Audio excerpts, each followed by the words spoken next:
जय श्री राधे कृष्ण। आप सभी का हमारे YouTube चैनल पे बहुत बहुत स्वागत है। आइए सुनते हैं कार्तिक मास तुलसी विवाह की कथा।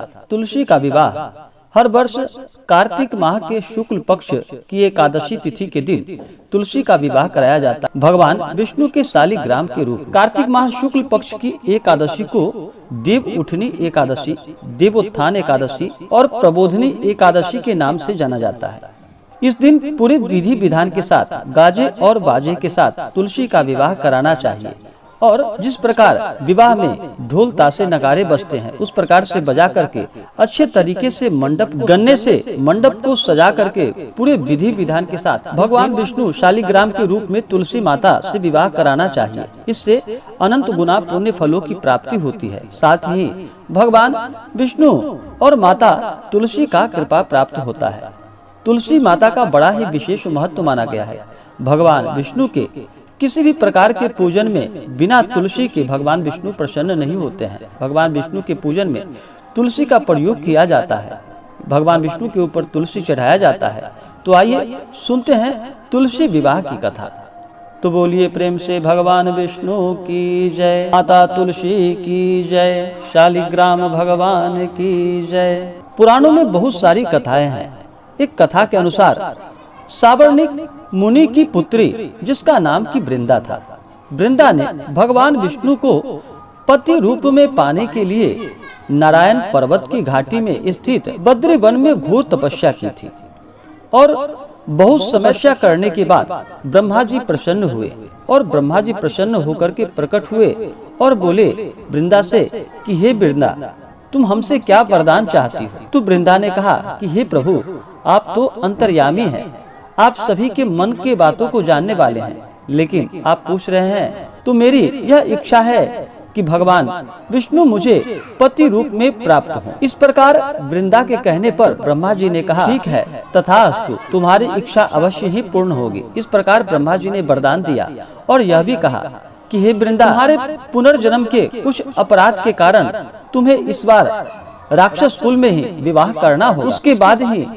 तुम्हारे जब पाप नष्ट होंगे, पुराने जन्म के अपराध सभी समाप्त हो जाएंगे, तब तुम्हें भगवान विष्णु पति के रूप में प्राप्त हो पाएंगे। इस प्रकार ब्रह्मा जी कह करके वहां से चले जाते हैं। उसके बाद तुलसी का विवाह राक्षस राज जालंधर से हुआ, जो कि दानव कुल में उत्पन्न हुआ था। राक्षस जालंधर समुद्र से उत्पन्न हुआ था। वृंदा बड़ी ही पतिव्रता स्त्री थी। वह सदा अपने पति की सेवा किया करती थी। एक बार देवताओं और दानवों में युद्ध हुआ। जब जालंधर युद्ध पर जाने लगा तो वृंदा ने कहा कि स्वामी, आप युद्ध पर जा रहे हैं, आप जब तक युद्ध में रहेंगे मैं पूजा पर बैठी हुई रहूंगी, आपकी जीत के लिए अनुष्ठान करूंगी। जब तक आप नहीं लौट आते मैं अपना संकल्प नहीं छोड़ूंगी। जालंधर युद्ध में फिर चला गया और वृंदा व्रत का संकल्प लेकर पूजा पर बैठ गई। उसके व्रत के प्रभाव से देवता भी जालंधर को न हरा सके। सारे देवता जब हारने लगे तो विष्णु जी के पास पहुँचे और सभी ने भगवान से प्रार्थना की। तो भगवान बोले कि वृंदा मेरी परम भक्त है, मैं उससे छल नहीं कर सकता। इस पर देवता बोले कि हे भगवान, दूसरा कोई उपाय नहीं है, अगर है तो आप बतलाइए, इसमें हमारी मदद कीजिए। इस पर भगवान विष्णु ने जालंधर का रूप धारण कर वृंदा के महल में जा पहुंचे। वृंदा ने जैसे ही अपने पति को देखा तो तुरंत पूजा से उठकर बैठ गई, उसके चरणों को छू लिया। इधर वृंदा का संकल्प टूटा और उसका सतीत्व भंग हो गया। उधर युद्ध में देवताओं ने जालंधर को मार दिया और उसका सिर काटकर अलग कर दिया। जालंधर का कटा हुआ सिर जब महल में आ गिरा तो वृंदा ने आश्चर्य से भगवान की ओर देखा, जिन्होंने जालंधर का रूप धारण कर रखा था। इस पर भगवान विष्णु अपने रूप में आ गए पर कुछ बोल न सके। वृंदा ने कुपित होकर भगवान को श्राप दे दिया कि वे भी पत्थर के हो जाए। इसके चलते भगवान तुरंत पत्थर के हो गए, शिला बन गए। सभी देवताओं में हाहाकार मच गया। देवताओं की प्रार्थना के बाद वृंदा ने अपना श्राप वापस लिया। इसके बाद वे अपने पति का सिर लेकर सती हो गई। उसकी राख से एक पौधा निकला। तब भगवान विष्णु ने उस पौधा का नाम तुलसी रखा और कहा कि मैं इस पत्थर रूप में ही रहूंगा, जिसे शालिग्राम के नाम से तुलसी के साथ ही पूजा किया जाएगा। इतना ही नहीं, उन्होंने यह भी कहा कि किसी भी शुभ कार्य में बिना तुलसी जी के भोग के पहले कुछ भी स्वीकार नहीं किया जाएगा और मेरे पूजन में, मेरे व्रत में तुलसी का प्रयोग किया जाएगा। बिना तुलसी चढ़ाए मैं प्रसन्न नहीं होऊंगा। इस प्रकार से भगवान ने आशीर्वाद दिया और इसी प्रकार से हर वर्ष कार्तिक माह शुक्ल पक्ष की एकादशी तिथि के दिन भगवान विष्णु की पूजा की जाती है और शालिग्राम के रूप में तुलसी माता से विवाह करवाया जाता है। वही वृंदा तुलसी बनी। इस दिन पूरे विधि विधान के साथ एकादशी का व्रत करते हुए तुलसी विवाह कराना चाहिए।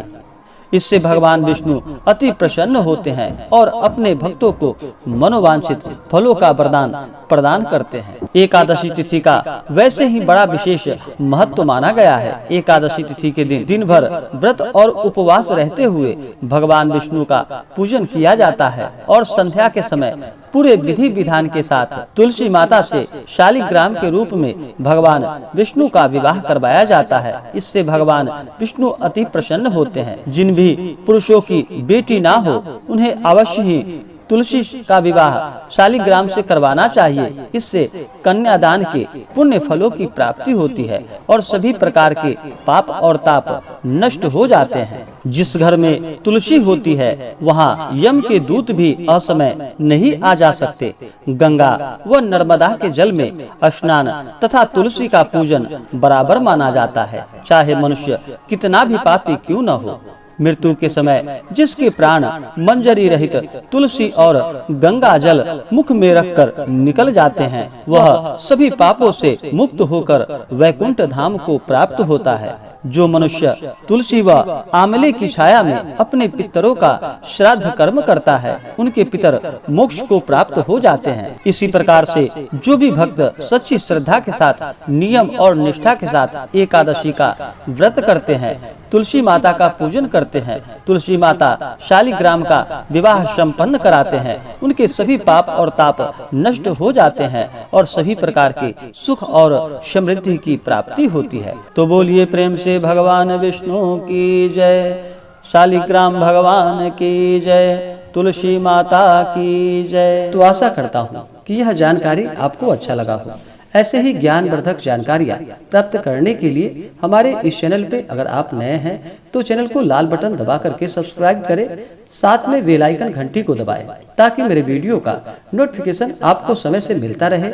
वीडियो को लाइक करें, शेयर करें, सुखी रहें और स्वस्थ रहें। जय श्री राधे कृष्ण। धन्यवाद।